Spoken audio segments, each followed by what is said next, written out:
Welcome to Joe's Place, the Joe Giannotti podcast. Today's guest is a longtime nephrologist turned genomicist. He is the CEO of Genomed, which is a next-generation disease management company that uses medical genomics to improve patient outcomes by using drug discovery, existing drugs for new clinical indications, as well as gene-based diagnostic tests. Since the early stages of the pandemic, he has been discussing Quercitin and its use in battling the war on COVID. Today, we will discuss the benefits of Quercitin as in reference to the pandemic, as well as speak to, which is my honor to have as today's guest, Dr. David Moskowitz, and we will also discuss his company, Genomed.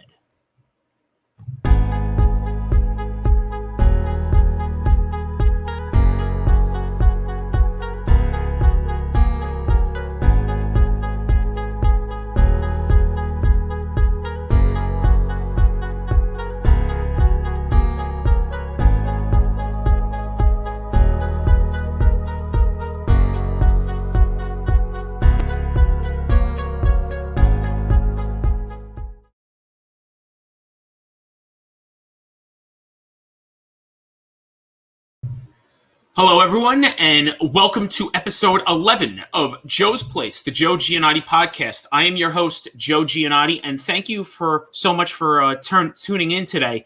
Before I get on to my guest, which is a great honor to have on, Dr. Moskowitz, I want to talk briefly about this past week with Hurricane Ida. So last week I had a podcast tracking Hurricane Ida as it made landfall near New Orleans and especially southeastern Louisiana. And it was ranked already as one of the top 5 worst hurricanes in reference to damage in American history. The city of New Orleans has had no power for roughly 6-7 days now. And people are really, really struggling in that area.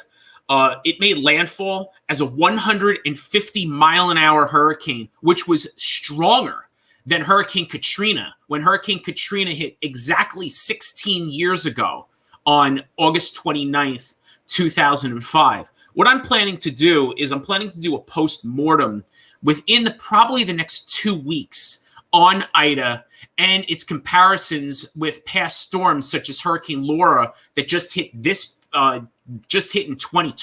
of 2020, as well as Hurricane Katrina, which unfortunately for New Orleans, they were on the Northeast Quad with Ida, which caused as much damage.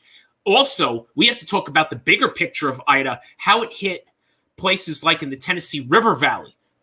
Huge devastation there, as well as in the Northeast, with places around New York City getting 9 inches of rain, and there's videos and photos everywhere of places in the 5 boroughs of New York City that are completely inundated with feet of water, or were completely inundated with feet of water, as well as many tornadoes. There was an EF3 tornado that hit in southwestern New Jersey, which is very, very rare for that neck of the woods. As well as tornadoes that touched down in Annapolis, Maryland, Virginia, North Carolina. North Carolina also dealt with massive flooding, considering 2 weeks in a row dealing with flooding. So anyway, we're going to discuss that in the next couple of weeks. But let's get on today's guest, Dr. David Moskowitz. Dr. Moskowitz, thank you so much for coming on today. And I want to start off with talking about your company, Genomed. How long have you been around? And please discuss what is Genomed? Well, Genomed, like you said, is a next generation disease management company. Disease management has been around since the 90s, where a company would take patients who were particularly hard to take care of, like asthmatics or patients with congestive heart failure, and they'd go to a managed care company and say, give us what you spent on them last year. And they would turn a profit by taking care of them for less and keeping the difference. So that's the business model of disease management.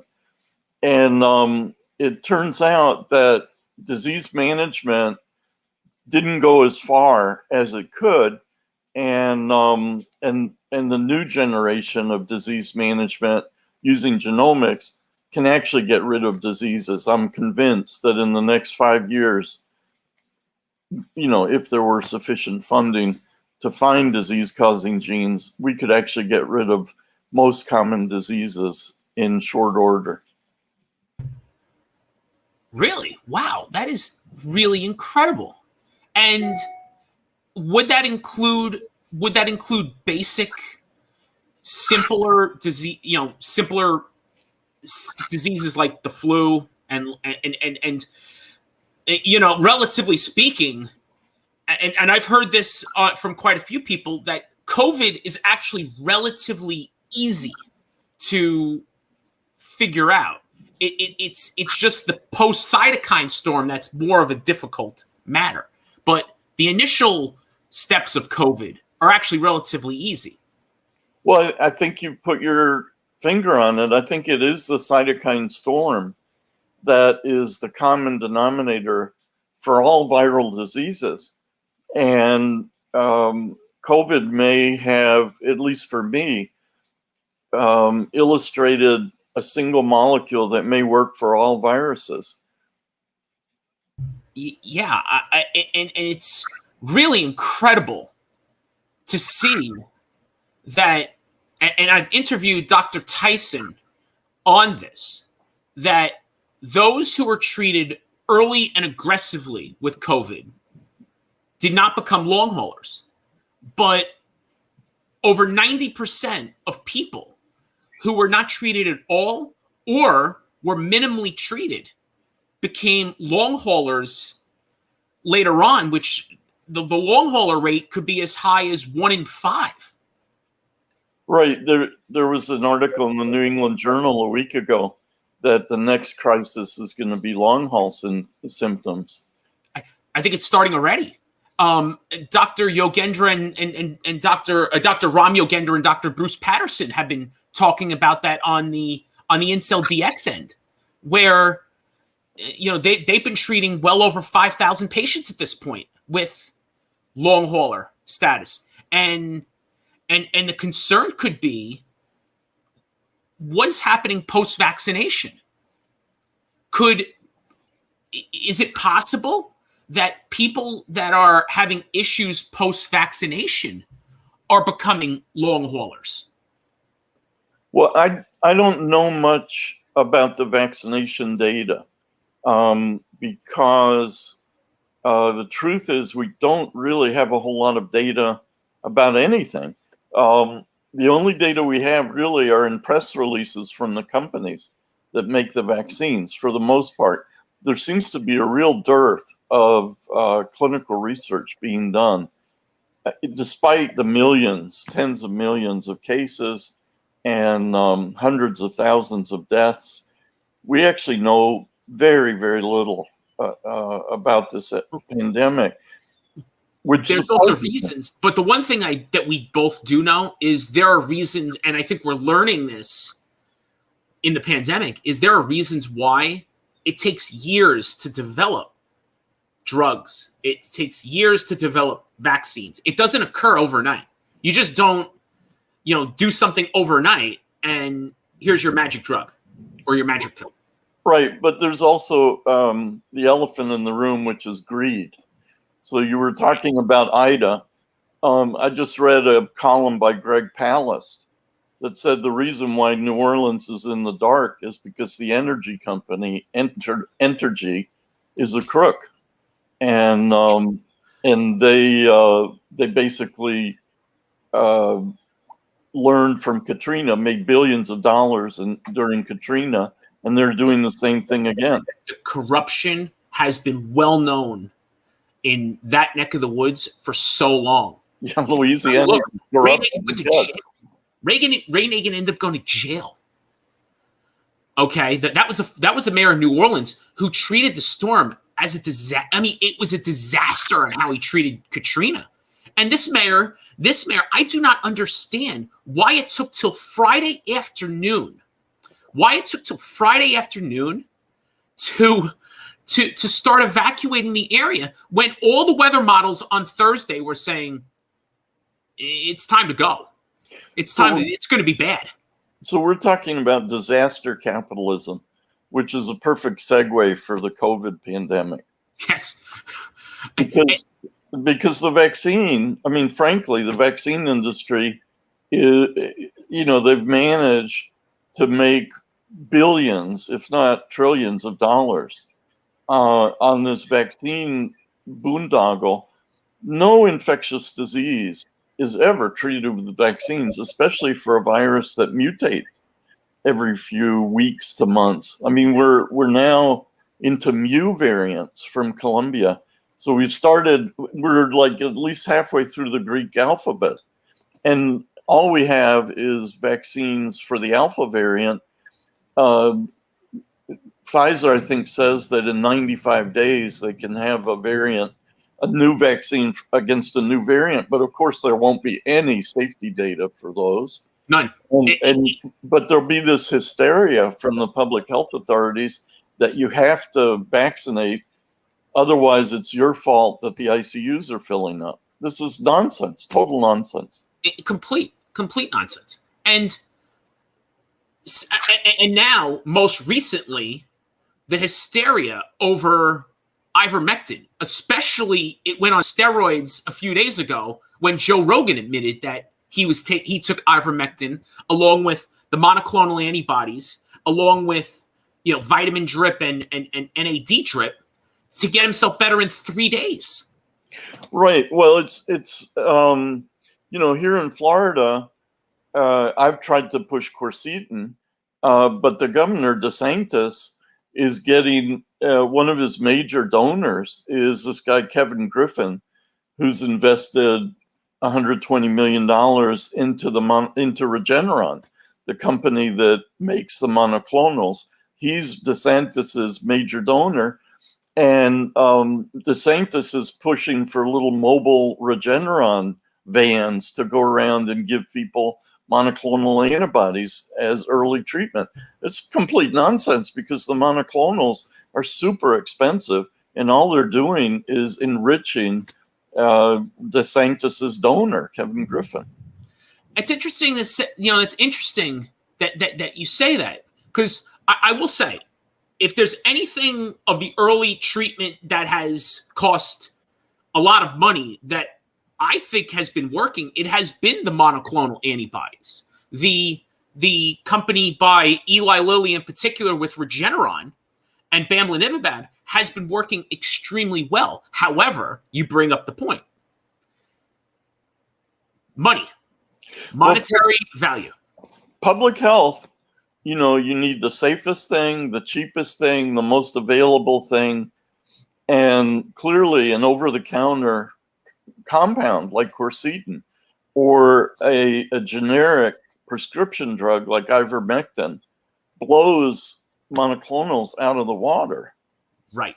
And they're being badmouthed. I mean, Quercitin has not even risen to the level of attention, but the CDC is telling people that they're not a horse or a cow, so they should forget ivermectin.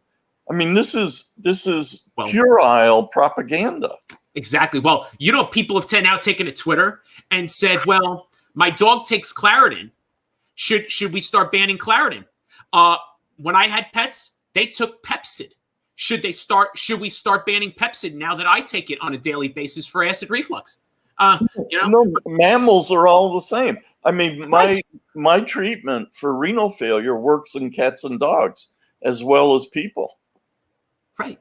The similarities for so many drugs throughout history, not just through the years, but throughout history, they've done this. Now, I'm glad that you've segued over to what I want, our topic today.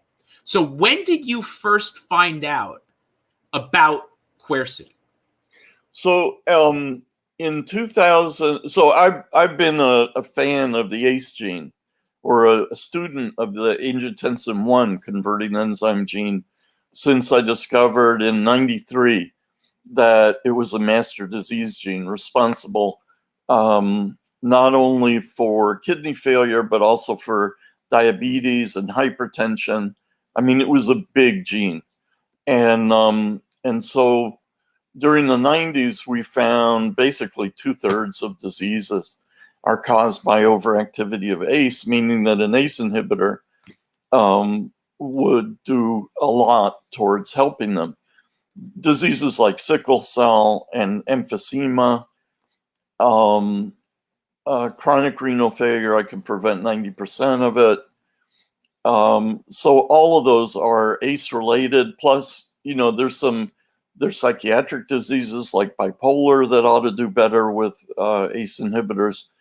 And TB and viral diseases like hepatitis. It seemed like the people who got sick had overactivity of this ACE enzyme.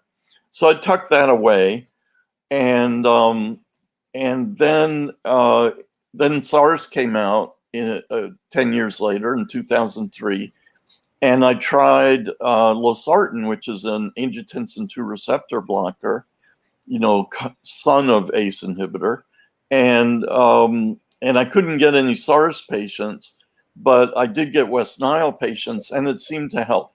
So when SARS-2 came around in December of 19, January 2020, I thought losartan might be useful, but it became clear that there were people taking ACE inhibitors and ARBs that were just getting mowed down by SARS, by COVID, and SARS-2. And so I had to rethink it, went back to the library and discovered that that maybe macrophages weren't so important after all, because losartan is a macrophage antagonist, but that the mast cell might be involved because these viral nucleocapsid proteins were actually basic secretagogues. They had a lipid-loving region and a fatty region on the molecule and a positive charge to bind the nucleic acids.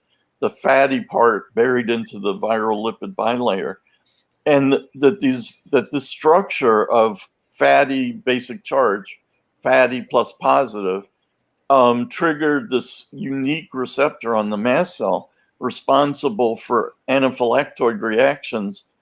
So you essentially got a peanut allergy when you got a bad virus like COVID, and that there was a specific inhibitor, quercitin, that blocked it and was available over the counter. So it was very exciting to see that. And the first patient I tried it in, I thought was going to die. And within 16 hours of taking his first dose, he was back to normal after almost dying. 16 hours? Yeah, for a month he was going down the tubes. And then he takes 2 doses and he's back to normal. I've never seen anything like it. Now, you're talking about 2 500 milligram doses? 2 gram. So he took a gram. So you gave him 1 gram and then a second gram. Yeah, he was an 18-year-old asthmatic guy, maybe 180 pounds, but had chest burning with every breath. Went to the ER, but he was still oxygenating okay. But felt so close to dying that he went to the fire department. And he was, and again, you said a month, so he was on the verge of that long hauler status, and he was going to just desperate to do anything. Yeah, I had treated him like it was asthma. I had started him at 60 of prednisone a day, and then just kept bumping. And by the end, he was on 120 of prednisone and still going down the tubes. Wow. So, wow. And then he just like miraculously reacted to quercetin as if it had hit the very first step in the disease. Did you also add the zinc? Because Zelenko, Dr. Vladimir Zelenko, so of course you know about his famous protocol, the Zelenko protocol at this point. And more recently, in interviews, he has been talking about that he used quercetin when he couldn't get his patients hydroxychloroquine because Cuomo banned it in New York. Well, let me just say that banning drugs and banning discussion at this early point in treatment, in knowledge gathering, is the kind of stuff that the church did, 1,000 years ago. It is not a good idea. It is anti-scientific. Right. I did not play with zinc. I'm a nephrologist, so zinc is a scary drug. For dialysis patients, it's very easy to overdo zinc, and zinc has effects on cardiac function and nerve function. I think it's a calcium. It competes with calcium and magnesium. I mean, it's a divalent cation, and hydroxychloroquine for sure is a problem with the heart. You have to get EKGs serially, and it can cause a bad arrhythmia. So, my goal in public health is to keep things safe and simple.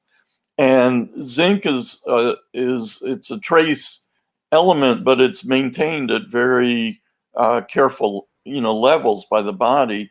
And in general, the amount of zinc that kills viruses is orders of magnitude lower than what's circulating. And so if, I'm not saying that quercetin is not a zinc ionophore, but I don't think its major mechanism of action is that, because I don't think you get somebody, I think it turned off the mast cell. It basically, I don't think the action is direct on the virus and on viral replication. I think it basically took out the general that's commanding the cytokine storm. Gotcha. So that's the key for you, is the cytokine storm. It's not necessarily contracting the virus itself. It's when you get to that cytokine storm stage. That's what your biggest worry is, which should be the biggest worry for everyone. That's essentially what's killing people. The virus itself, and Dr. Richard Urso even said this the other day, tweeted this out the other day, is that the virus itself is not killing as many people as you think. It's actually the cytokine storm portion of the virus that's killing people. Right. Well, it's like anything in life. There's the shit that happens, and then there's how you react to it. Right. You can kill yourself over how badly you feel, or you can just let it wash off you. The reason I know it's not the virus that's killing you, even though that seems to be the only thing that the public health authorities are focusing on, is because plenty of people have no symptoms at all, but are spewing virus out of their sputum, and are asymptomatic carriers infecting others. So they're not symptomatic, and yet they're petri dishes for viruses. So it's not the virus that does you damage, it's your own reaction. And I think it's the mast cells. And some people have super reactive mast cells and other people don't. Well, which brings me to a question right off the bat. If you have people that are asymptomatic, and then you have others that have developed natural immunity throughout history, the history of humanity and the history of viruses, which there are, sadly, there are 10 to the power of 31 of viruses, which really saddened me when I heard that we're surrounded essentially by viruses everywhere. Okay. Natural immunity has been far superior than vaccine immunity. And that's still the case today. I mean, the Israeli data proved that last week. Right.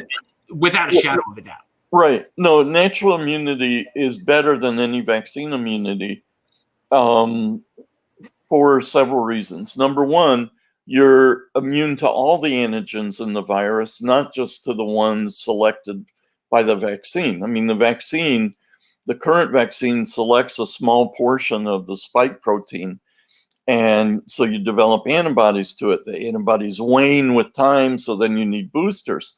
But these variants, all they have to do is change one or two amino acids in the spike protein, which they readily do, and your initial vaccination is no longer any good for it. The other problem is that when you get vaccinated against stuff, there's a possibility of cross-reactivity with your own host proteins. So Guillain-Barré, where you get paralysis and neuropathy, is a common, I mean, it's rare, thank God, but every vaccine carries the risk of Guillain-Barré, which is no joke if you get it. And so natural immunity, if you can safely tolerate the virus and then develop antibodies against it, which probably lasts for life, is the way to go. I mean, that's how we used to treat measles. Interesting. And yet it seems like we've gone. Or chickenpox. I mean, I don't know these childhood diseases, but chickenpox, anybody who had chickenpox, all their friends would, all the mothers would bring their kids over to get chickenpox too. Right. And now there's a vaccine against we certainly don't recommend COVID parties. We certainly don't recommend it, even though it seems like colleges are buffoonishly, college kids are buffoonishly doing that. Well, if they're taking quercetin, it makes sense. If they're not taking quercetin, it's a little crazy. I mean, it's a little like Russian roulette if you don't take quercetin.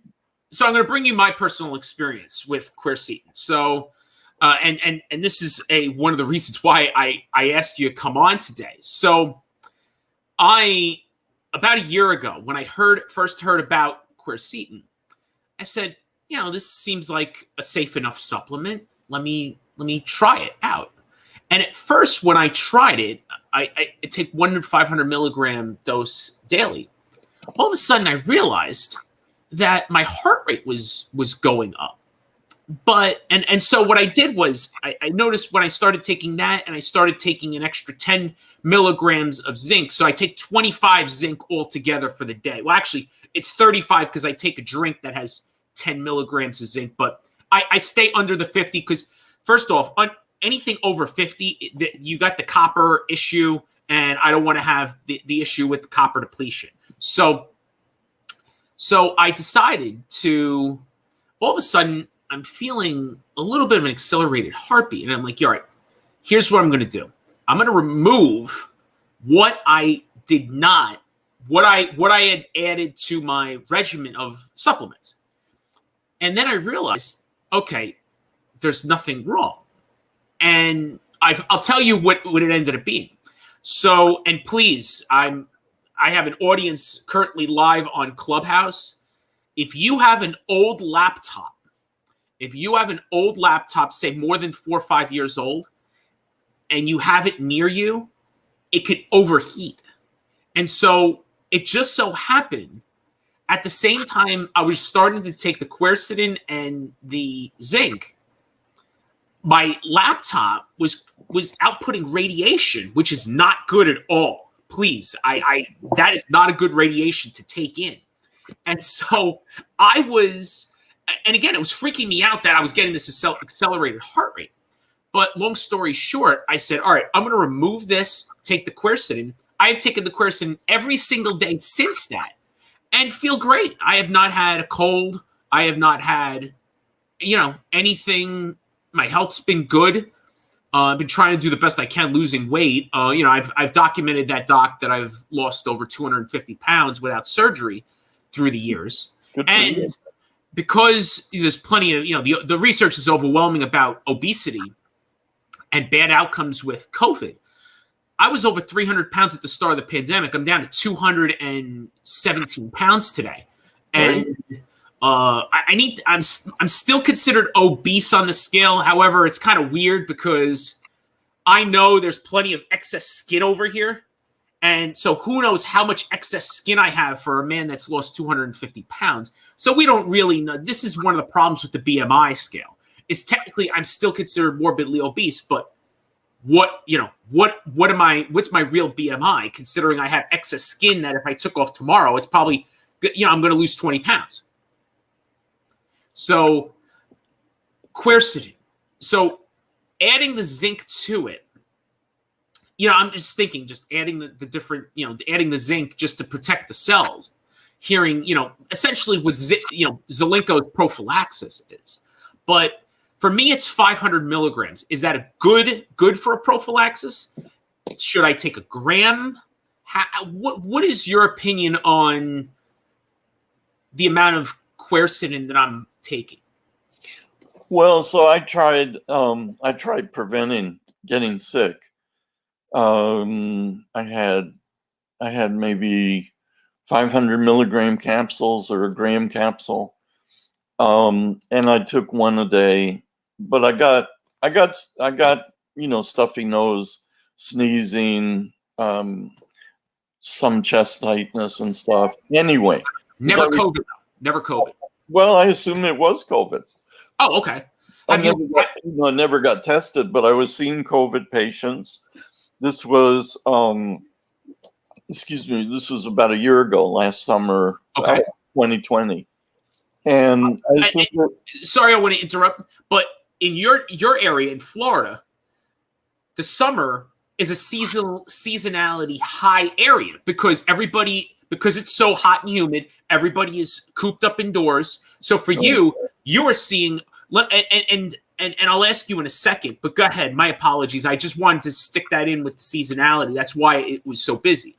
Right. Everybody's in the air-conditioned rooms in the summer and not outside. It's the opposite of the north. You're right. So anyway, it didn't work. I mean, the gram of quercetin every day didn't work.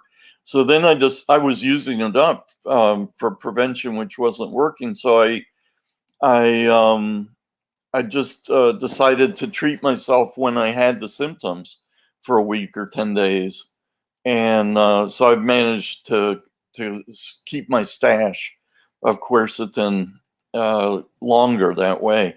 I'm glad if people don't get COVID because they're taking some amount every day, but I'm not an expert at all on how to prevent it. And again, it seems like it's just a crapshoot of, there's different prophylaxis protocols. Of course, the FLCCC has theirs, and people are still getting it, especially with Delta. Now, are you still treating patients with now, with the Delta variant being over 99% prevalent in the United States? Oh yeah, anybody who has a cold, I assume it's COVID. I mean, clinical medicine is a crapshoot. I mean, we never know what we're doing. We're always trying to keep people from dying. We don't care if we're wrong. We just care if we lose somebody. How successful have you been? 98%. Only 2 out of 100 have died. And these were all high-risk adults. Older? Yeah, Medicare 65 and up. So many in their 80s. I lost a 93-year-old. He died within hours. I'm not sure anybody could have saved him.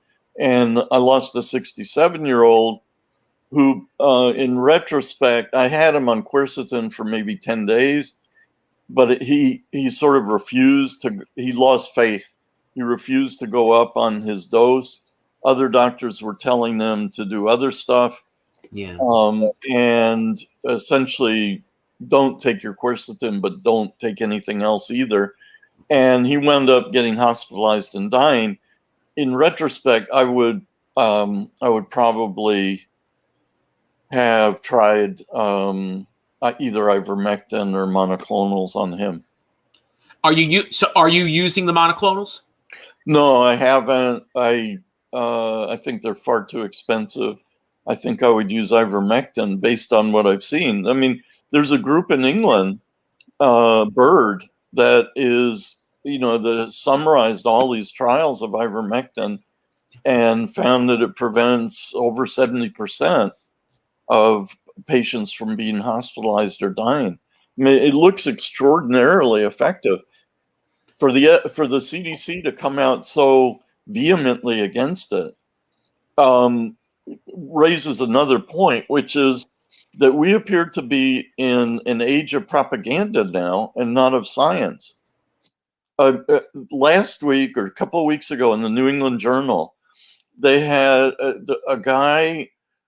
group of people had an article about misinformation, as if there could be such a thing in this early stage of knowledge acquisition, that there's already misinformation. There are some experts who know what the answer is, despite the fact that there's inadequate data for anybody to make a conclusion like that. And that the misinformation is like a virus itself, and that you can track where the misinformation is coming from, as if you were an EIS officer at the CDC, and then suppress it. And this was in the New England Journal. I mean, we're talking about, Goebbels style propaganda being promulgated in the premier medical journal of the world. I'm flabbergasted. Dr. Moskowitz, it's just insane. The propaganda machine that has just unleashed. And I'll give you an example that I saw this morning.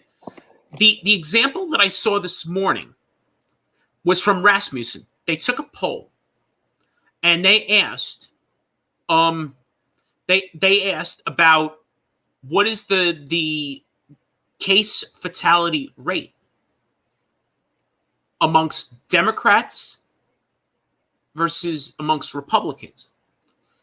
And 1/3 of those who lean Democrat, a little under 1/3, I think it was 28%, said that they thought the case fatality rate for COVID was over 10%.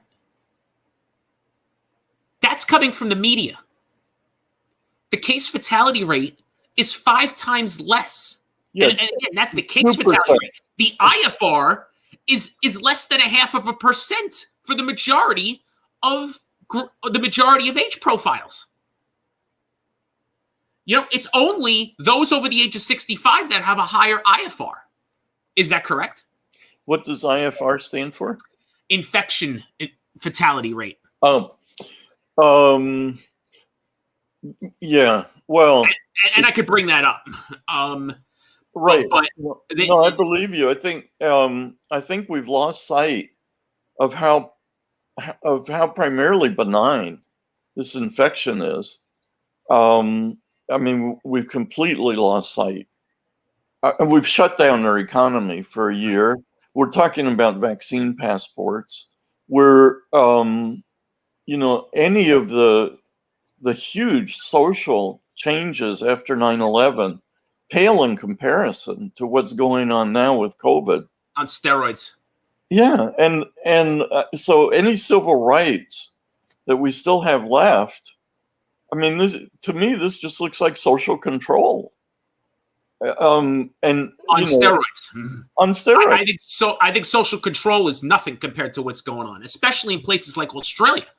Australia has become less free now than North Korea. Please elaborate. Yeah, I don't know. Well, the fact that people are only allowed to be out 1 hour a day out of their homes. Oh, that's crazy. 23 hours a day for over 200 days now in Australia. In many states in Australia, they are not allowed to leave their homes all for but 1 hour a day. It's like, and if you're unvaccinated, it's even worse. It's like solitary confinement. It is. It really is. And long term, the damage that we have done to a generation of children and young adults, history is going to look back at this time very bad. Very bad. Well, that assumes that there is history. I mean, we still have 8 years to go before the Earth goes irreversibly bad.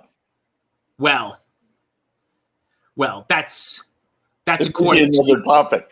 Right, exactly. That's according to the fake climate change garbage theorists who are all politicians that all make hundreds of millions of dollars a year from their lobbyists. And that's another discussion for another day. It's funny you bring that up because 97% of the research is done for pro-climate change. Pro-climate change.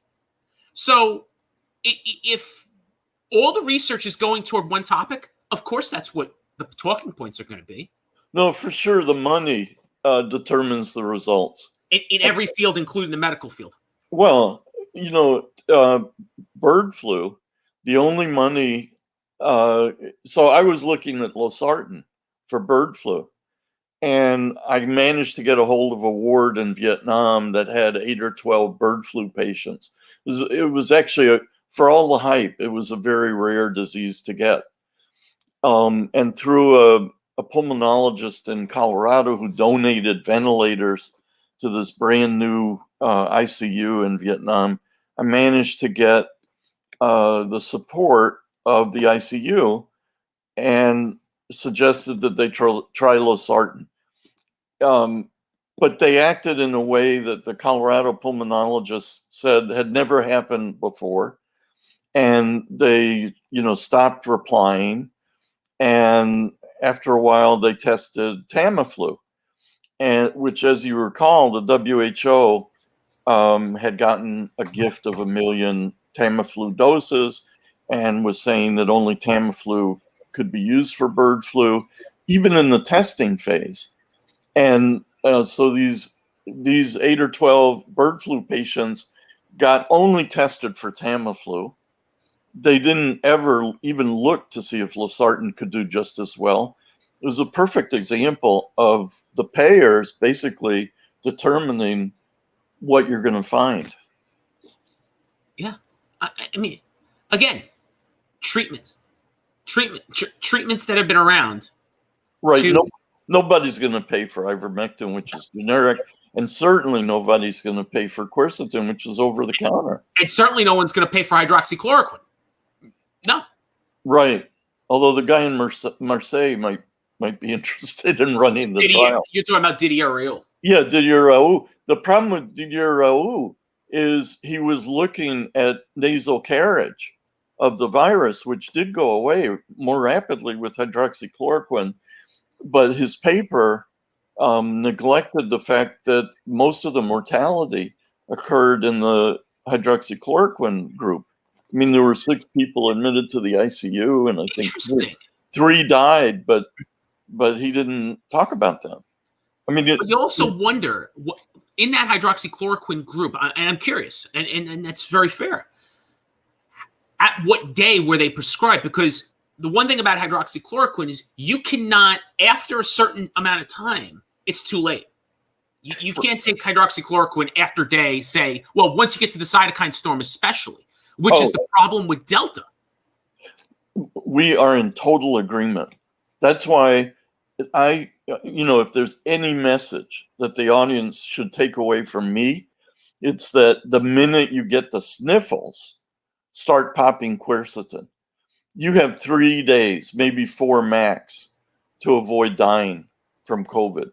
I mean, odds of you dying are actually quite low. But there have been, 650,000 Americans who have died. If you're going to make a difference, if you're going to stay alive, you have to jump on your symptoms right away because you only have 72 hours to avoid dying. That's it. And Rogan is the classic example of that.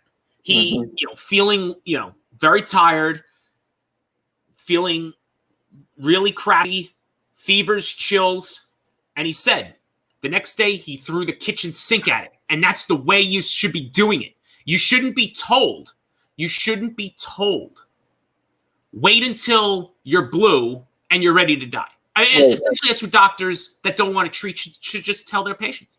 Just wait until you're ready to be hospitalized. I mean, that's nonsense. We've approached this backwards. Not even backwards, just in a non-medical way. I mean, when you get a sign up in your clinic that says, if you're sick, leave, we don't see anybody who's sick. That is absolutely crazy. Which is why the use of telehealth has been so vital during this pandemic. No, telehealth's great. But Joe Rogan, I would have said the first minute you felt tired, start popping your quercitins. Don't wait the next day. And also don't take the kitchen sink because you don't know what's in the kitchen sink and how it might hurt you. But there are things that he did. I mean, he said what he did. Ivermectin, the monoclonal antibodies. Yeah. Vitamin drip, I'm sure, is not an unhealthy thing to do. Well, I just think, he's got resources and he can get all this stuff to him that morning when he wants it. Right. But what I would advise your audience, who are, the 99% like me and you, I hope, is buy yourself a bottle of Quercitin. And that way you don't have to wait to get a doctor to prescribe you ivermectin or monoclonals or NAD drip. One problem that I have noticed, and this is the meteorologist talking, is we should not be handling an illness like a natural disaster. I actually have this stuff in my kitchen cabinet, in my medicine cabinet. I mean, I have the ivermectin in my cabinet. I have fluvoxamine in my cabinet. I actually have hydroxychloroquine in my cabinet, and as well as, but I don't take them because I am a believer of not taking medicine that you do not need prophylactically. Now, I have a chronic blood disorder called ITP. I've had it for 25 years, okay? And I've probably had it my whole life because it turns out a number of my family members also have it. So there's probably genetics involved. Sure. So my concern, I cannot take these vaccines. I've talked to enough doctors, even though, and yeah, I'm going to call out, I don't care. I'm going to call out my hematologist. My hematologist said to me, why are you not taking the vaccine? And I said, because I'm hearing about blood clots and people with thrombocytopenia dropping dead. Well, we had a guy, a 57-year-old Miami physician who died of ITP after getting the vaccine. I know. And ended up getting severe thrombocytopenia. His platelet count went down to 0, dropped dead. Yep. And this, by the way, this is in the Miami Herald. This is a Miami Herald story. And they admitted it was vaccine related. They did admit that was a vaccine related death because it occurred so quickly after. Yeah. I mean, you could put the average person could put 2 and 2 together very quickly. So, Doc, I want to bring up some questions. And we'll start here. For my good friend Andrew, who has not taken Quercitin as of yet. He's never contracted COVID. Okay. Is there any risks for taking Quercitin daily for long term? And that's a question for me because I've been taking it for over a year now, or almost a year. Well, I've been looking into it just for the past few days, and Quercitin inhibits the cytochrome P450 system of drug metabolism in the liver. So if Quercitin is the only drug you're taking, and if you're not taking especially blood thinners, which Quercitin screws up their metabolism. I can't take blood thinners because of ITP. Right. No, if anything, Quercitin might help you from bleeding. Really? Yeah. It's, Andrew, if Andrew is not taking any blood thinners. I don't think he is. And he'll answer, if he's here, he'll answer that question. Or anticonvulsants, like the closest thing I take to a medication would be Pepsid. Yeah, I don't think it has any effect on. And I take that for acid reflux, and I take that twice a day. And by the way, Pepsid apparently has benefits. I've been talking to a number of doctors about that, and Pepsid apparently has benefits on just calming the system down. Right, people do get switched off omeprazole and put on, the old-fashioned histamine antagonists like Pepsid and cimetidine and stuff. I don't know if you could see the answer, but the answer is no blood thinners, just vitamins. Yeah, no, it should be fine.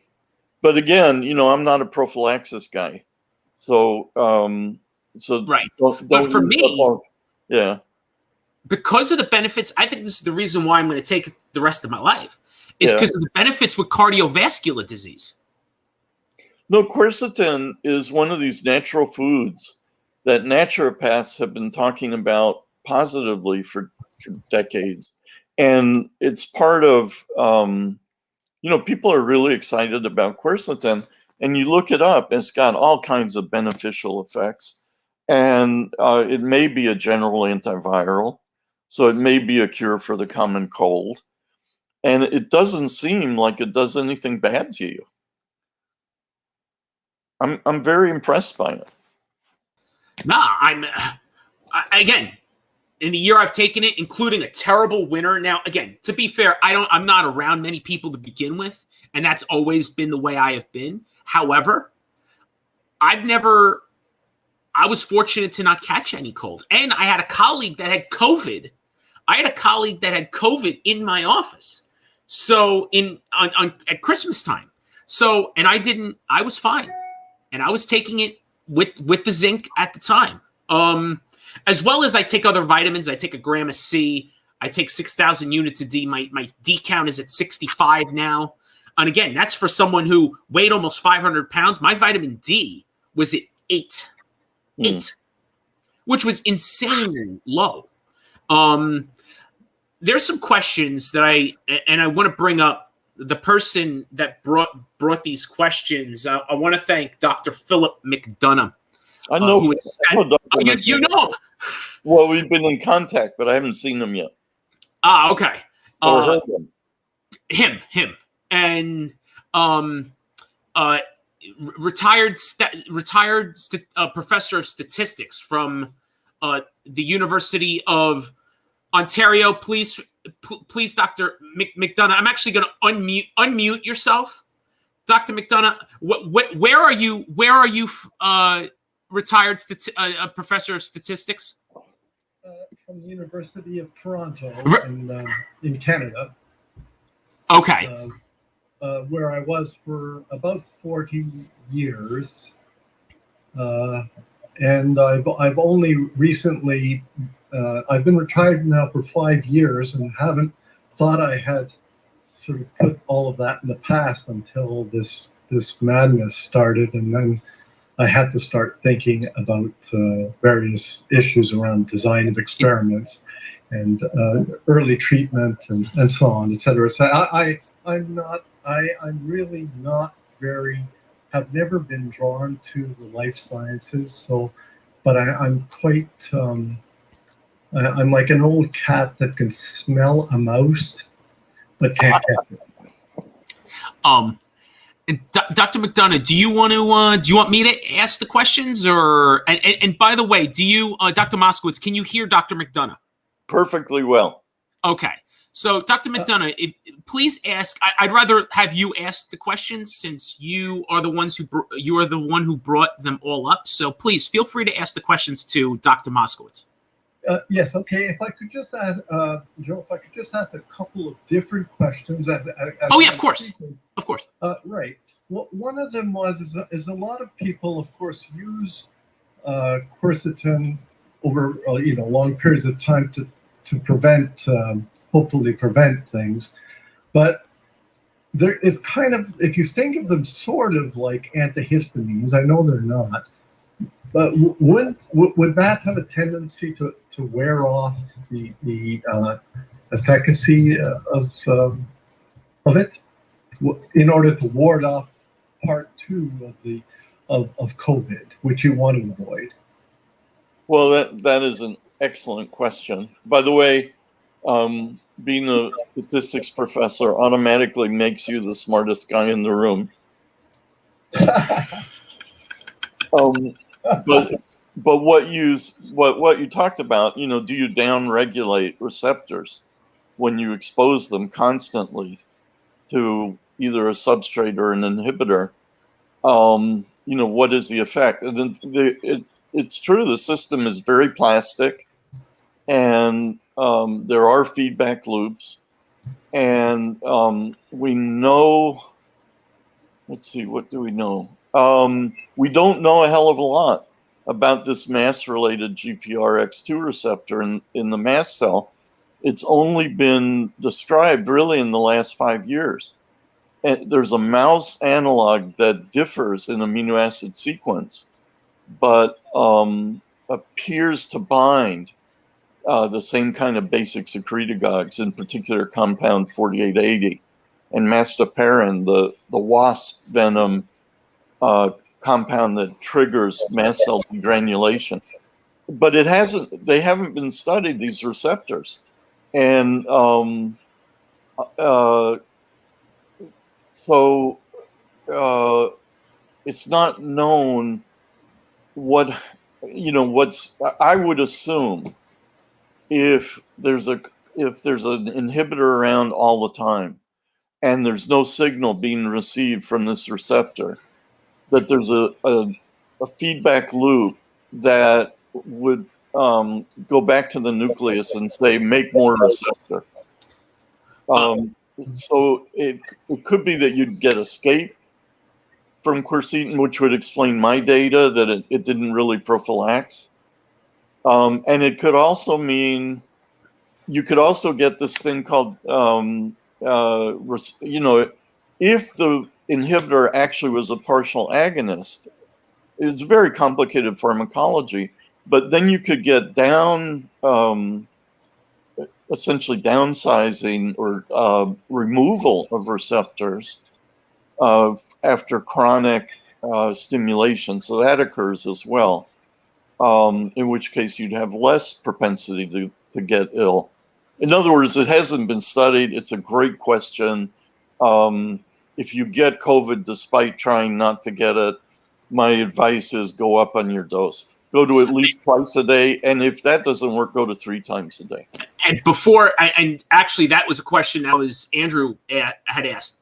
How much? So you say twice a day, 3 times a day. Are you talking twice a day, a gram, twice a day, 500 milligrams? What is the dose? Because, for example, Zelenko says 3 times a day, 500 milligrams. So that's a gram and a half to get all total. What is your recommendation, or what do you do with patients? This is new. It's new territory. I've only treated about 100 or so. I've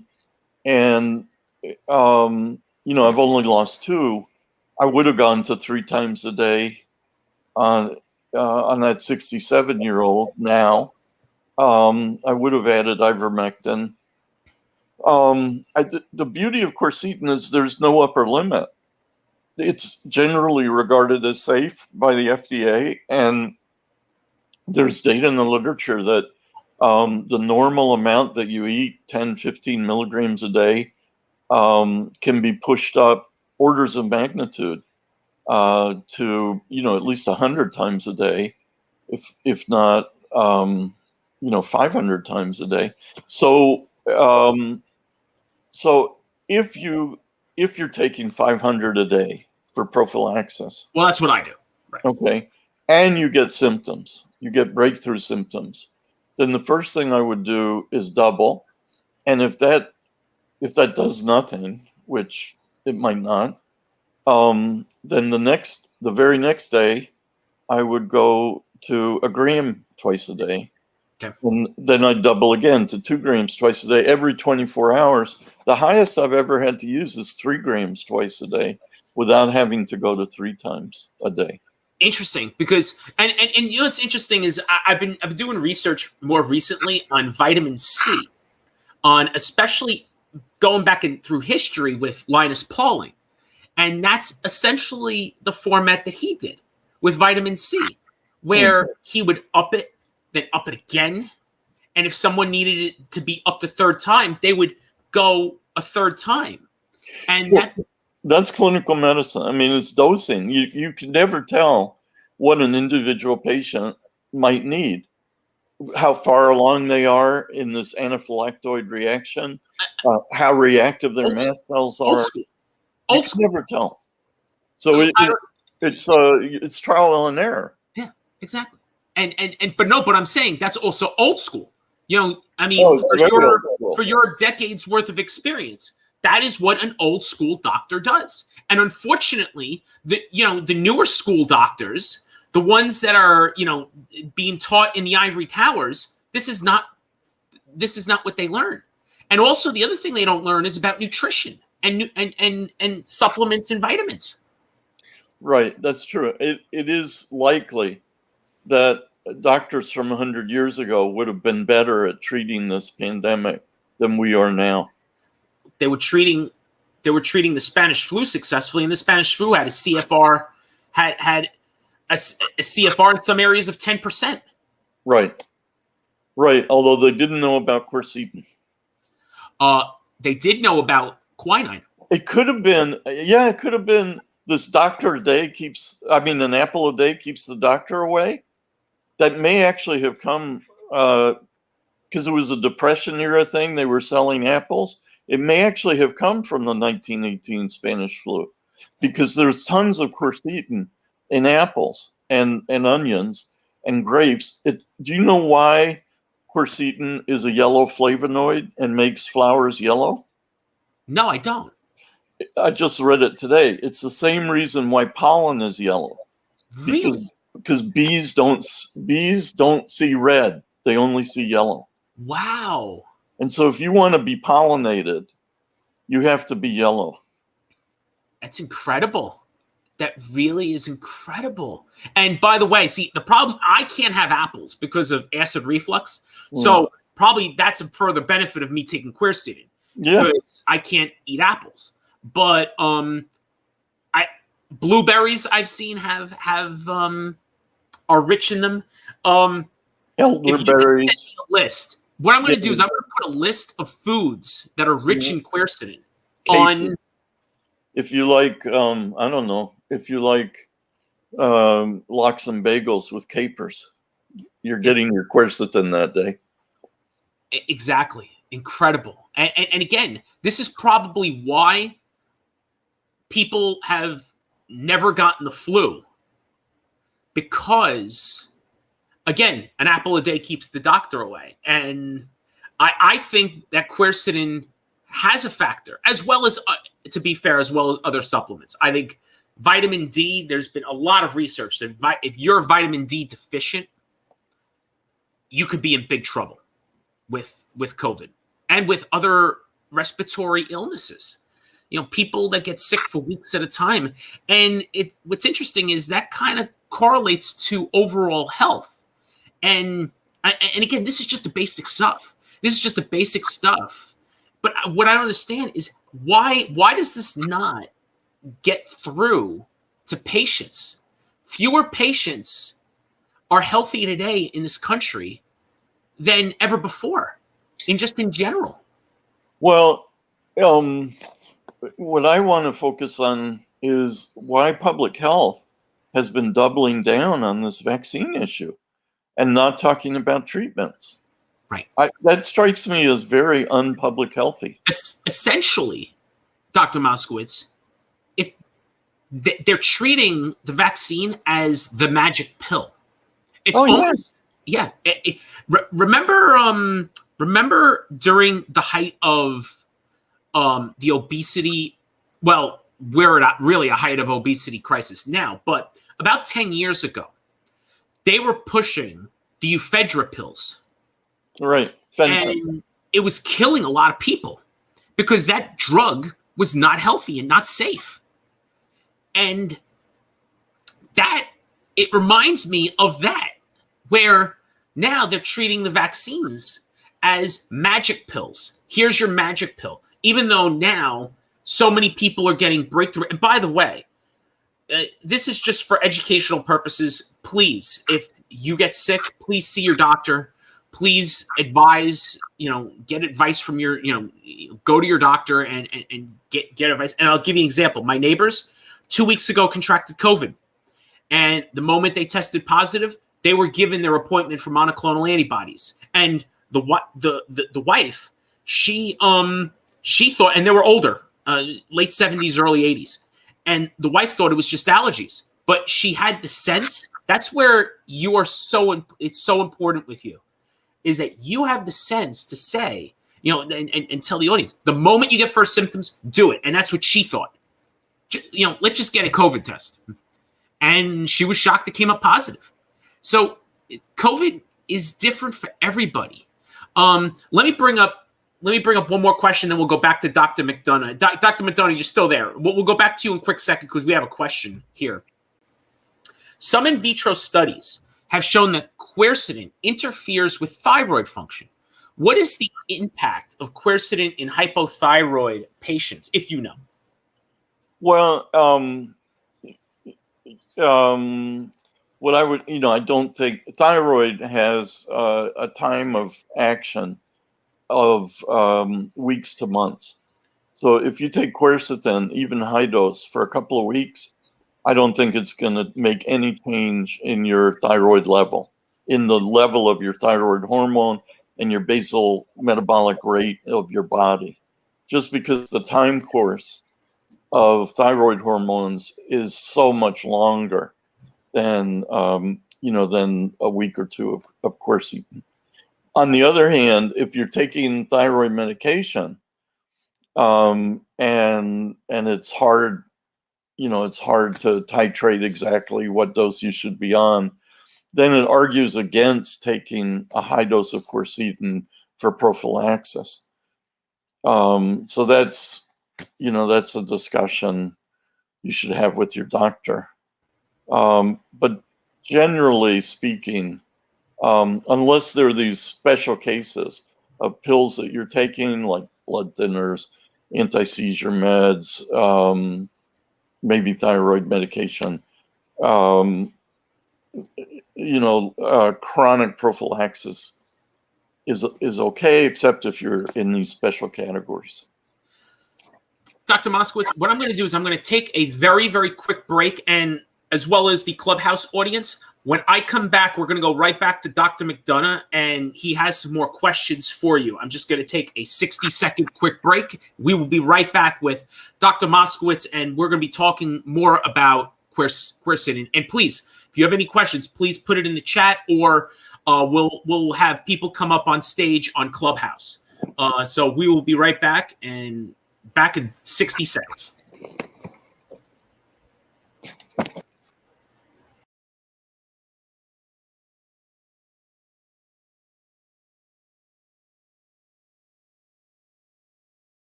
And we are back on episode 11 of Joe's Place, the Joe Giannotti podcast. And Dr. Moskowitz, once again, thank you so much for coming on today.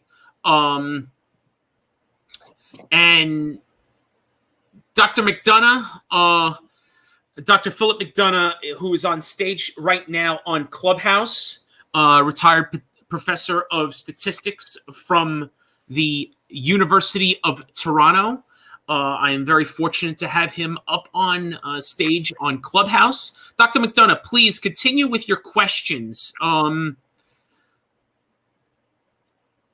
Yes, I did want to ask Dr. Moskowitz about the issue of mast cell degranulation to prevent a massive histamine release, and whether or not adding something like promethazine, which is an antihistamine, would in fact help out quercetin.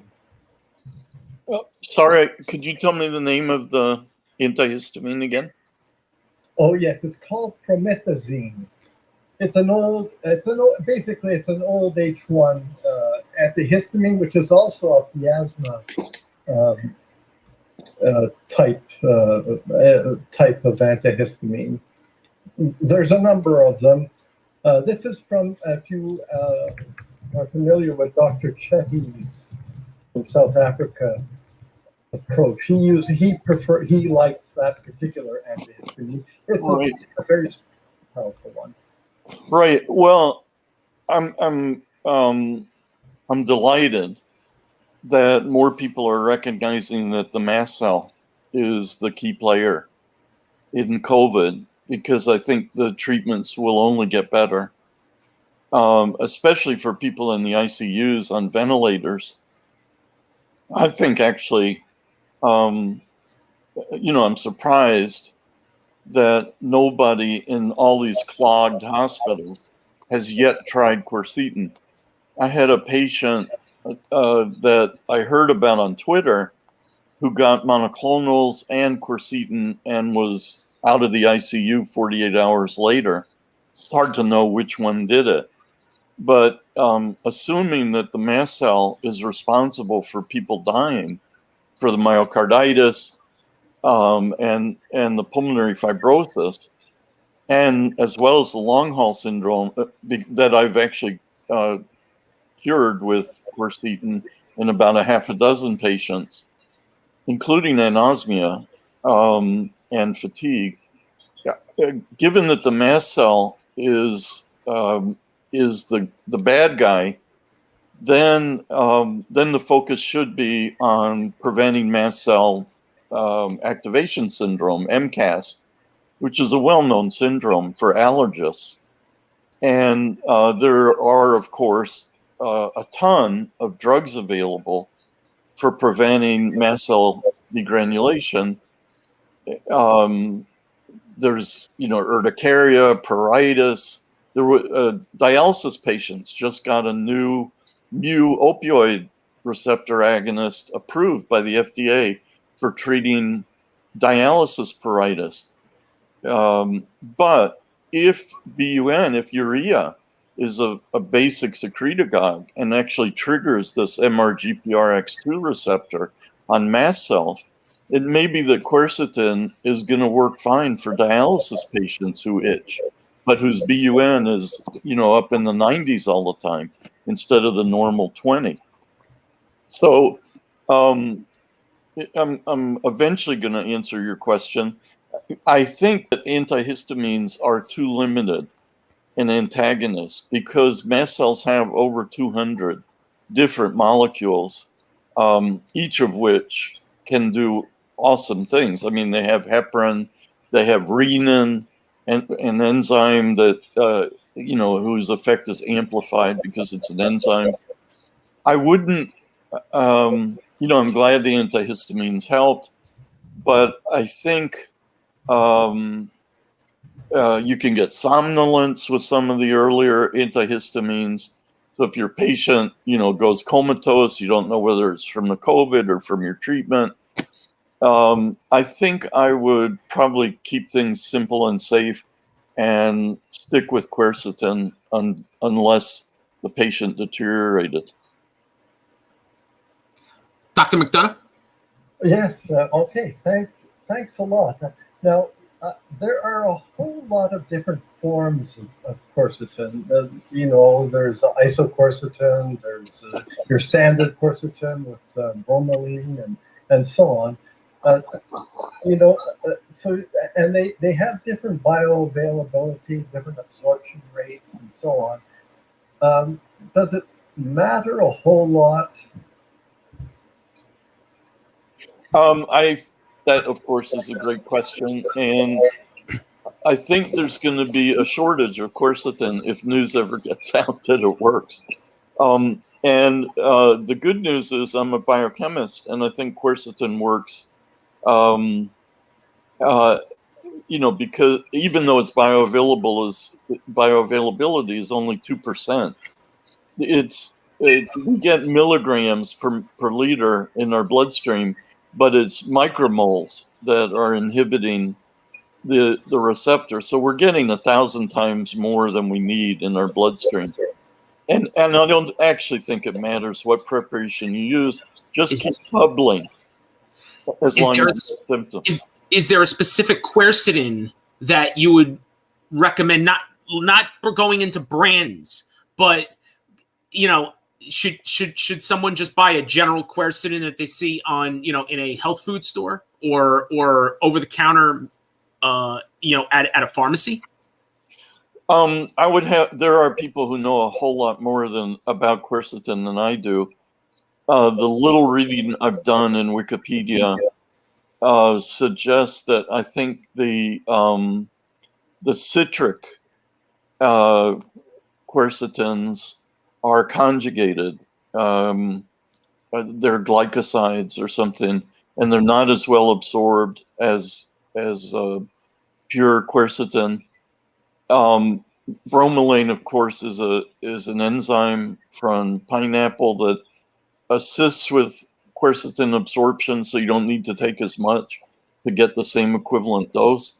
Like you don't need a gram of quercetin. If you've got bromelain, you only need 100 milligrams or something. It's very effective. I'm actually going to go and get mine while we discuss that. Dr. McDonough, if you have any other, please feel free to ask another question. Okay, this is kind of sort of again avoiding getting into that stage 2 of COVID, and there are other protease inhibitors. For example, bromhexine would be a TMPRSS2 inhibitor. Would that? I mean, the whole point is to try to avoid getting into the second phase of COVID. Right. And if you do get into it, well, then quercetin is great if it helps a lot. What about bromhexine? Have you thought about that at all? No, this is the first I'm hearing of it. But just to talk about the phases of COVID that I'm aware of. So there's the initial stuff where it could be a cold. Your nose is stuffy, your throat is sore, you feel tired. What I consider clinically the second phase is if you're spiking a fever. So whenever anybody goes around the airport and points a gun at your forehead to see what your infrared reading is, that's already pretty late stage for me, and scary. And even scarier is when you're experiencing chest tightness or shortness of breath, because lung involvement can rapidly progress to ARDS, essentially acute respiratory distress syndrome. So I take fever and cough and very seriously, and shortness of breath and chest tightness is like emergency. So I would like to start treatment, at the stage of sore throat and stuffy nose. So if somebody presents to me already with shortness of breath, then I will start quercetin at a higher dose than I would if they were just sneezing. And so the minimum I would start is 1 gram twice a day. And if I were really worried, I'd probably do 2 grams twice a day, because there's essentially no penalty for overdosing with quercetin. It's so safe. And there's a huge penalty for being too late and being too low on the dose. And the problem with new compounds like bromhexine, new to me, is I don't know their safety profile, and so I'm scared of using them. Dr. McDonough? Yeah, no, that makes perfect sense. Of course, this makes it very difficult for those of us who have seasonal allergies like hay fever, because we can't be jumping and just taking all kinds of drugs every time we have a stuffy nose from seasonal problems. Well, au contraire. I think you should be taking quercetin because I think it's going to work for allergies. I think a lot of allergies and asthma itself are mast cell dependent. And I think not only will your allergies get better, but your COVID won't progress. And I would take, you could safely take quercetin for 3 or 4 weeks at a time. To me, it's a better deal than nasal steroids. Interesting. Yes, well, I'm quite happy with quercetin. I've been taking it for ages now, and you're right, it does wonders for my allergies. There you go. Well, thanks a lot. And thank you so much, Philip. Thank you so much for asking your questions and putting them on. So what I have on the screen is the quercetin that I take. Okay, I'm not gonna. Hopefully it doesn't state the brand, but if it is, I'll promote them for free because they have been working wonders for me in the year that I've taken it, and this is the one that I use. So it says here, it says quercetin as a quercetin dihydrate, 500 milligram, one veggie capsule. So every veggie capsule has 500 milligrams in it, and it says other ingredients. And again, I'm looking at my bottle, so if people are wondering why I'm looking down, it says vegetable cellulose capsule, magnesium stearate, silicon dioxide, and microcrystalline cellulose. So, Dr. Moskowitz, what is your thought on the quercetin that I'm taking? Dihydrate means it's not conjugated with anything but water. It's got 2 water molecules. All the cellulose is basically just wood. I mean, it's packaging to keep the capsule together. You're not going to digest it because you're not a ruminant with cellulase in your gut. So you're getting quercetin without. You're not getting the glucuronide or the glycosylated version that I think is in citrus fruits. So that's the stuff I use. I recommend. So the ones that you would recommend. So I should go more on the. Is there like a quercetin that would be closer to something like a citrus type? I mean, should I? And again, to be fair, I have an allergy to pineapple in particular. So no. So forget bromelain. No, I'd say stick with what you got and stick with what I have. And it's what I would recommend for everybody. Okay, so if it runs out, then we're going to have to go down the list of other quercetin products and see if they work too. I just bought another 120-day supply of that one. Yeah, well, this is going to be good for the quercetin industry. Yes, and very inexpensive. I will say that. Very. Yeah, it's about $0.25 a capsule, I think. That's about right. Yeah. That's about right. And I'm so glad that I added it to my my stash list. As a matter of fact, I have another quercetin that's with zinc and it's with vitamin D as well that I have. I am going to I'm going to have now an open discussion. So if anyone has questions, and I know there's someone I'm going to be inviting on stage here in Clubhouse. So, hello,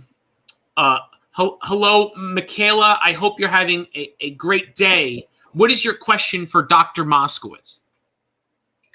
Hi, Joe. Thank you. So I have a couple questions. I'm curious if you can talk about the green tea compound that is also effective in getting the zinc into the cell. You've probably heard Zelenko talk about it. That's the ECGC compound that's in green tea. And if that has similar effects in how quercetin works in the body as well. I've taken quercetin for allergies in the past, so I'm familiar with it.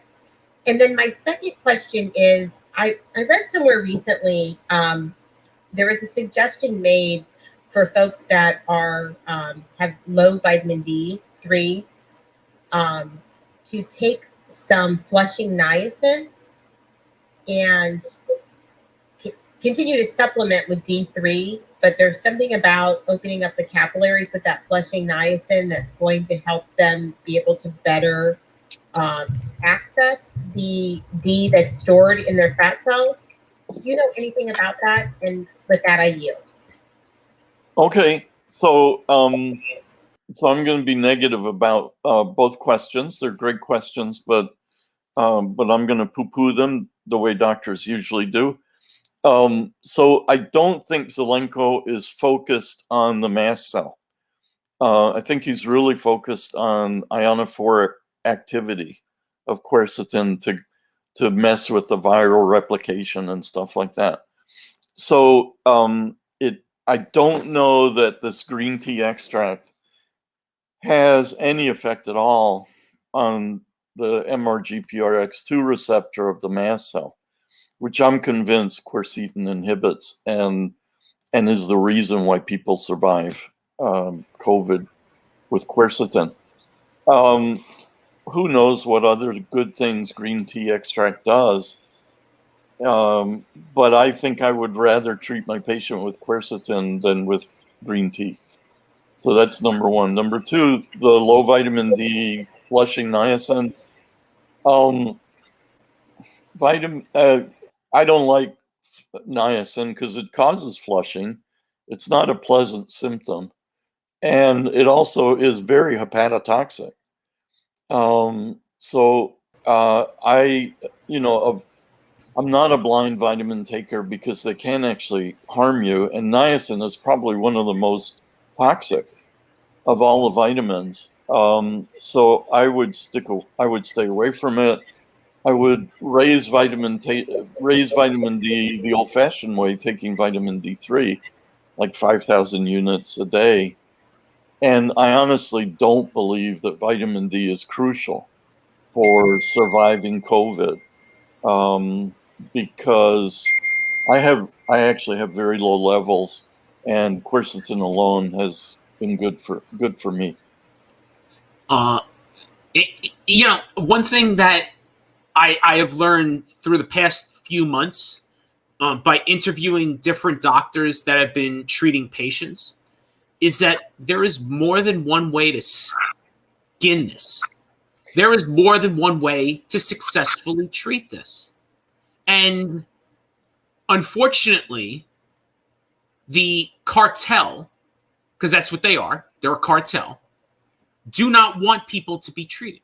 If anything, they want them to be more sick. Right.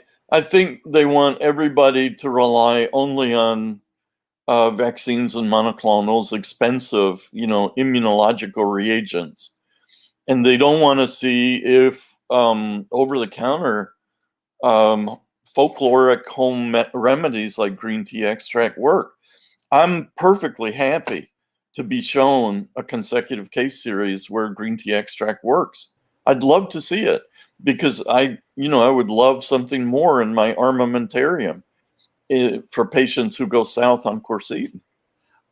I also think the Brian Tyson, George Fareed route of treating, and they're now up to over 6,000 patients in Empirical County, California, which is on the border of the U.S. and Mexico. They have one of the highest case fatality rates in America at 3.4% case fatality. And for them, they have had 3 deaths, which is less than 0.1%. It's actually 0.05% case fatality rate with what they're doing. And Tyson has said that he has not lost one patient with 7, if the patient has come in at 7 days. Now, with that said, that might change because of Delta, Delta and Mu and the future variants, because it seems like the cytokine storm is occurring faster. And Dr. Moskowitz, that's where you bring up an excellent point, is the moment you have first symptoms is what you have to do. You have to just attack it. You have to be offensive, and you cannot be behind COVID. Because if you go behind COVID, it could be very, very bad. I agree. Well, I'll now look up Brian Tyson, because 6,000 patients is an extraordinary experience, and it's 60 times bigger than mine. But he's at an urgent care center. Profile. Yeah. Even though it's 100, it's still 100. And well, it's pretty impressive. My first one, I thought was going to die, and he got better so fast. So, stuff like that. Tyson and Fareed, and Fareed works with Tyson. Tyson owns 3 urgent care clinics in that county. And so, and what I'll do is I'll send you the interview I did with him. And what I did was I interviewed him with Matthew Crawford. And Matthew Crawford is one of the top statisticians in the world. And he was in charge of working on Brian Tyson's data. Mm-hmm. And so they broke it down. And in the data, they broke it down by age, the treatments that they were taking, and some different parameters. And you could watch that on the podcast. I'll send you the podcast interview, and which is about 2 hours, which is really fascinating. I was incredibly educated by what he did and how he came up with the techniques similar to what you have done with Quercitin, where you're going back. This is the thing. You go back to previous diseases. So that's what Tyson did. Tyson went back to, and Tyson's first patient, and it was not his first patient. It was actually a friend. It was actually his daughter's agent. His daughter is a singer, and she was getting ready to sign a major deal with a big record company. And the agent, who is in New York, he's in California, contracted COVID. So he went back, found what COVID, he went back to SARS-1. I mean, there's a lot of similar properties between SARS-2 and SARS-1. And so... Right. So what did he wind up using? Quercitin or? No, hydroxychloroquine. He uses hydroxychloroquine and steroid. And it's in the interview, the cocktail that he uses, as well as he's added ivermectin. And now they have most recently, starting in June, they started adding the monoclonal antibodies. And it has worked. Everything but Quercitin. Yeah. Which again, we could have a face-off. We could, as a matter of fact, California versus Southern Florida, which is interesting, because what we should do, what I have been thinking about doing, is having a panel of doctors on who have been successfully treating patients, and to show the audience. What I really want to do is show the audience, here's the different ways on treating this horrible illness. I think that'd be very useful. Well, I also think I might get banned from all the platforms at that point.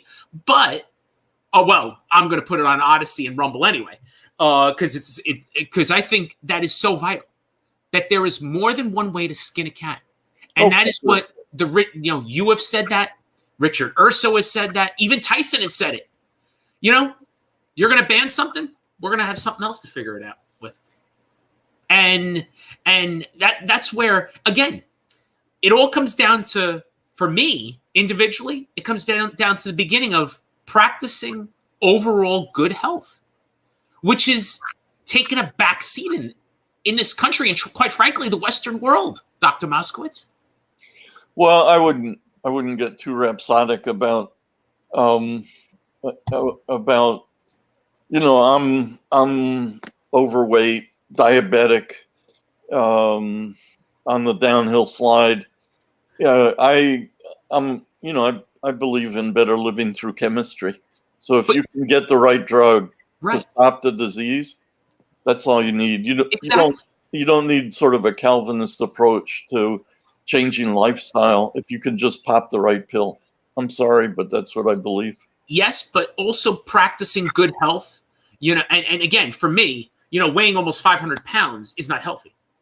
No, but you have more self-discipline certainly than I do, and the 99.99% of people do. So, I mean, you should pat yourself on the back. Most people who are 500 pounds do not live very long. No, they don't. No, you did. You came back from the dead. Congratulations. Thank you very much. And sadly, at times that 500 pound and throughout this pandemic, that 500 pound man has been talking, because that's why I see a psychologist, because that 500 pound man is saying, all right, I'm going to contract this, and all of a sudden I think of ventilator and death. That's what I'm thinking, and that's because of the 500 pound man. Whereas I'm not thinking at times like the 217 pound man. And well, I'm 270, and I rely on Quercitin. I'm 270 and diabetic. There you go. Yeah. I mean, 270 pounds. You more than likely contracted COVID. And by the way, Doc, I highly recommend that you get an antibody test if you haven't done so already, because you should find out if you do have the antibodies. Because I'm sure I have natural immunity. Each time you get this, you build up more natural immunity. And I think natural immunity is the way to go with this virus.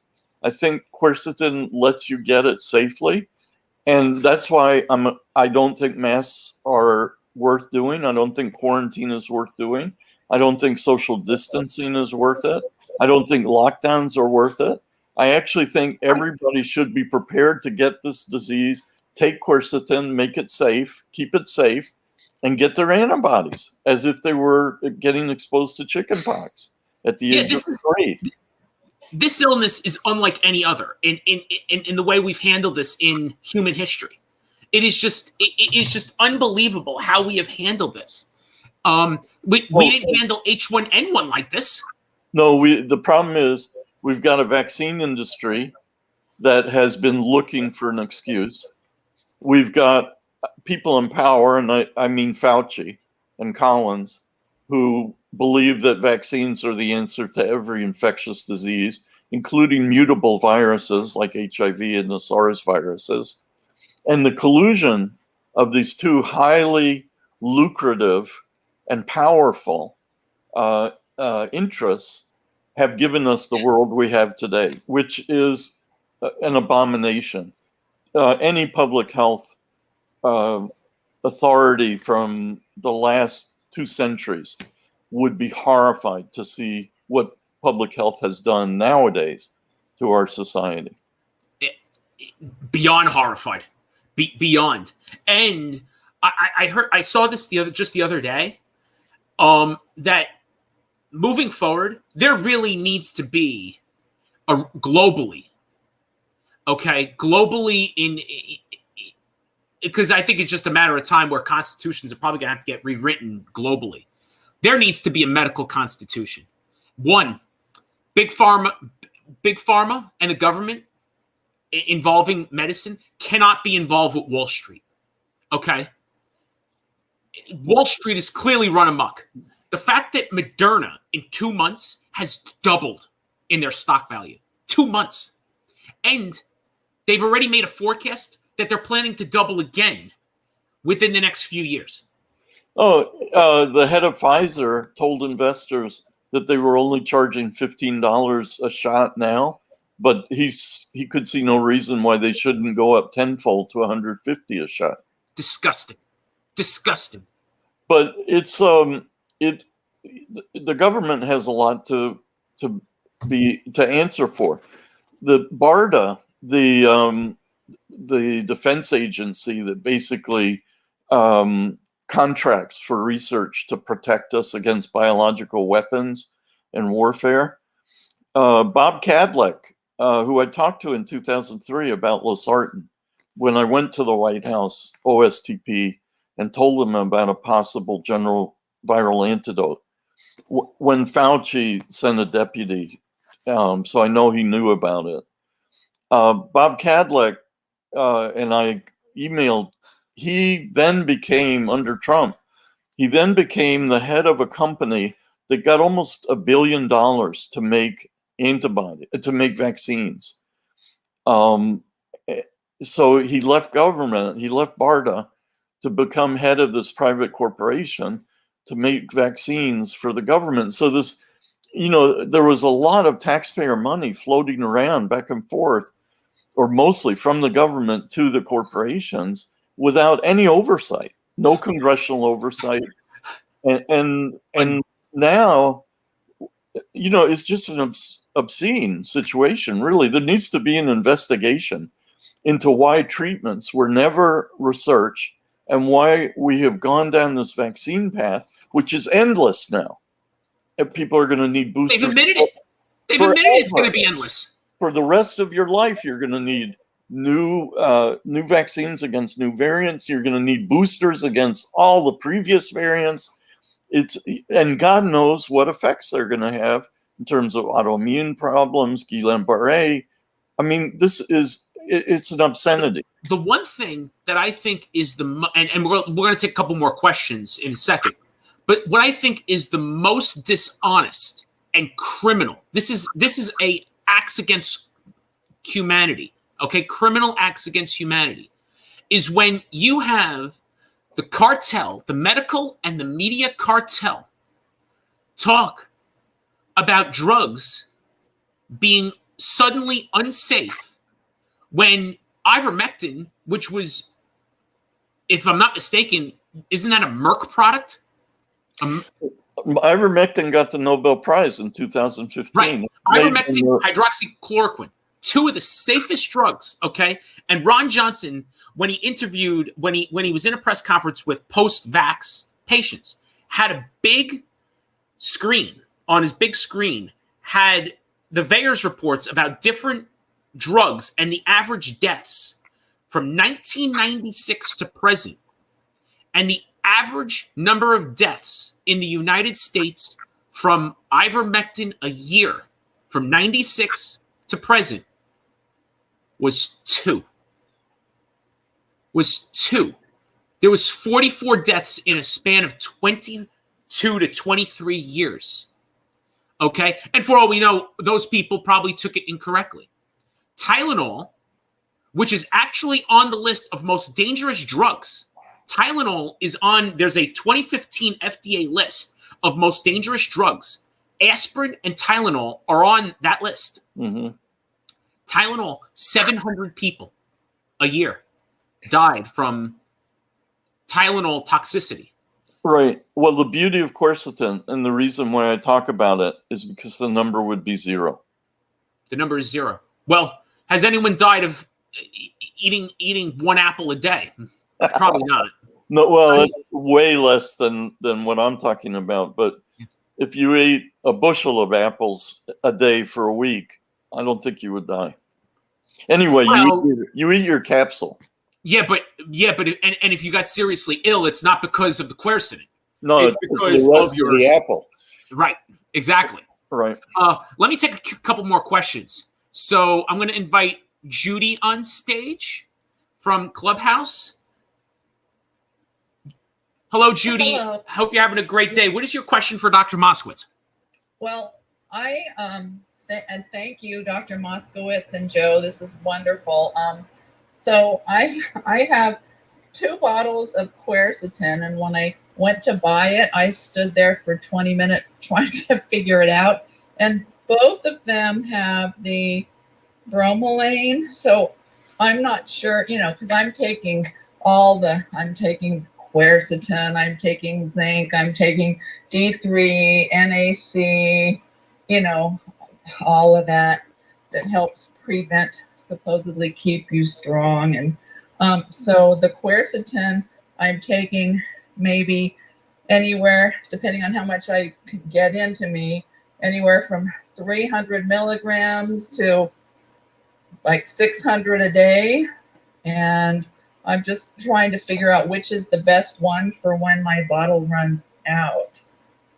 I mean, should I look for it? It sounds like maybe there's something different. The bromelain, I guess, is from pineapple stem, but is there something that I should be looking for that might be more ideal? Well, I think the best advice would be to read the Wikipedia section on quercetin. So those sound like small amounts, but with bromelain, to increase absorption, those are probably whopping amounts of bioavailable quercetin. I would stick with what you got. You got 2 bottles, right? So that's more than most people. And if you're taking it for prophylaxis, you'll get through both bottles by Christmas. But if you want to save it for when you're actually sick, that's like 4 years worth of COVIDs, because you're only going to take a week or 2 at a time, and then if you get symptoms back, like your nose runs again, then you'll take another week. It's a kind of trial and error approach. The whole thing is it's very much like allergies. Yeah, I haven't had any symptoms at all. I'm Right. 71. I'm in shape, but I had bad asthma as a child, and I know it's there somewhere. So, and I missed when you were saying if you have any chest tightness or shortness of breath, start with. I missed if you said 1 gram or 2 grams of quercetin. I would take. Well, my guy was an 18-year-old asthmatic, and he actually developed chest tightness that was different, chest burning that was different from any asthma attack he'd ever had. He'd had it since he was 4, and so for 14 years. I would take a gram of quercetin dihydrate, I guess is what we're going to call it, Joe's version. But the bromelain version may be much less. It may only be 300 milligrams. That's the equivalent. But then I would be, whatever you start with, I would double it. The rule is treat early and double daily. So, okay, so if I have the quercetin dihydrate, which I don't have, I would start with 1 gram, and the next day, if I still had tightness symptoms, I would double it to 2. And if I have the one that Joe has, which is what I have, the quercetin with bromelain, I would start with 300 milligrams, and the next day go to 600 milligrams. Right, but it's important that you take it twice a day, not just once. Oh, okay. So that would be like 300 milligrams twice a day. The next day 600, and then to what total? Like double it? Well, let's see. We're gonna go 1 to 2 to 3. So triple it. After 3 days, if you're still not feeling better, then you need to call for help. I'd be happy to help, to try to help. At that point, steroids, ivermectin, all these other possibilities might have monoclonals might be worth trying. Yeah, I do have ivermectin. I have hydroxychloroquine. I have it all, because my hospital healthcare plan, they don't believe in early treatment. I asked her. They just say the vaccine is safe. Get the vaccine or you'll die. That's what she told me. So I just said, okay. Oh, she said, read the CDC website. So I went home and I got a prescription from America's Frontline Doctors. But, I never have asthma trouble at all. So I know it's back there somewhere. Well, you have twitching mast cells, clearly, and you're at risk for COVID. Right. But the good news is, in China, when all this started, the group that was the most underrepresented in the COVID patients were asthmatics. And presumably, they started having chest discomfort and treated themselves with regular asthma meds and avoided dying from the disease. Yeah, So I think I've read about, is that the fluvoxamine or? Well, I want to ask. No, they took nasal steroids or oral steroids. They took the inhalers. the usual stuff for asthma. I'm sure that's all they took, because there was no word about fluvoxamine and quercetin and hydroxychloroquine at that point, and ivermectin. And just regular asthma treatment, I think, got rid of most of their COVID. Okay, that's good to know. So thank you very much. My pleasure. I want to ask, I am going to ask a question from, YouTube first. Would you recommend, if would you recommend liposomal quercetin? The question has not been asked before. Right. And no, there are various ways to increase quercetin bioavailability since it's so piss poor.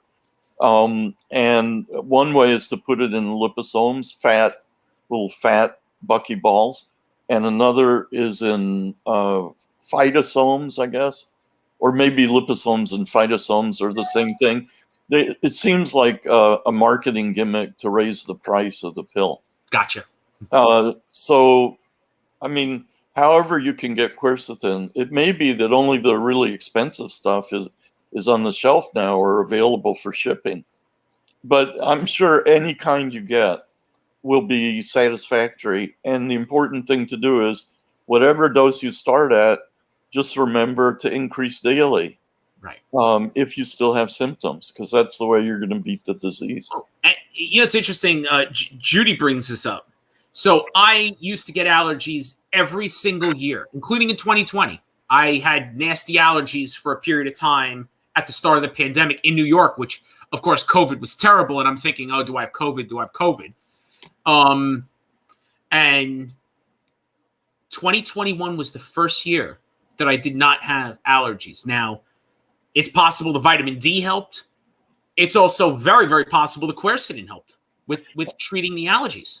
I think quercetin is a huge find. And, I'm a nephrologist, and I just got consulted on a woman who looks like she has interstitial cystitis, which is a big problem for, it's one of these, hysterical diseases that only gradually has been recognized as a real disease. And it turns out there are mast cells in the bladder. And I just asked her yesterday to try quercetin to see if her interstitial cystitis will go away. I think it's tremendous. I think the mast cell is has gone unrecognized for far too long. Wow. It's causing a major part of our diseases. Wow. Incredible. I'm going to ask just one final call for if anyone on Clubhouse or on the platforms has any questions for Dr. Moskowitz. And we're going to invite Isla up on the stage and ask a question. Hello, Isla. Hope you're having a great day. What is your question for Dr. Moskowitz? Hey, it's Ilya. But yes, Ilya, sorry. Thank you so much for hosting this. No worries. Question. I have ivermectin at home and I have hydroxychloroquine at home. If my kids were to get sick, or if an adult was to get sick, where would I find the dosage and the duration of the possible treatment? Well, so we're talking about the most vulnerable population who get the least lethal COVID, who have zero data on how to treat COVID in them. I have no experience with kids whatsoever. So this is like typical situation for clinical medicine. You're asked about life and death issues for something that you have absolutely no idea about. However, being a clinician, I am happy to wade into this water because that's what we do for a living. So I would use quercetin because it is absolutely safe. Kids are already eating it. For babies and up to 50 pounds, I would use 50 milligrams twice a day. For kids between 50 and 100 pounds, so that's like third grade or something, I would use 125 milligrams twice a day. For 100 to 150, I would use 250 twice a day. And for over 150 pounds, which is like high school, I'd use 500 twice a day. And for over 200, I'd use I'd use 500 twice a day, maybe a gram twice a day if they were really sick. So I would use a weight-based thing, but of quercetin, not of ivermectin, which you need a prescription for. You don't if you're a parent and taking care of your kids with quercetin. And I wouldn't use anything else because you don't want to use anything unsafe in kids. What was the name again? Quercitin? Quercetin, yep. Yes, Quercitin. Cetin. Cetin. Thank you. Oh my goodness, that's a demerit for me. Well, no, people pronounce it quercetin, but I pronounce it. And so I've been saying quercetin. It's quercetin. I say it quercetin, but then I've been corrected to quercetin. So yes. I keep the spelling simpler in my mind by mispronouncing it. But once again, Quercetin, and it's something that, as I said before, and you'll hear this on, you for the audience on Clubhouse and for those listening, you can go back and listen on YouTube, Facebook, Twitter, Periscope, and what I'm going to do is I'm going to put it on Rumble tonight, so you get a chance to see it. And I've been taking it for about a year, just hearing about the benefits of it. I mean, there is more.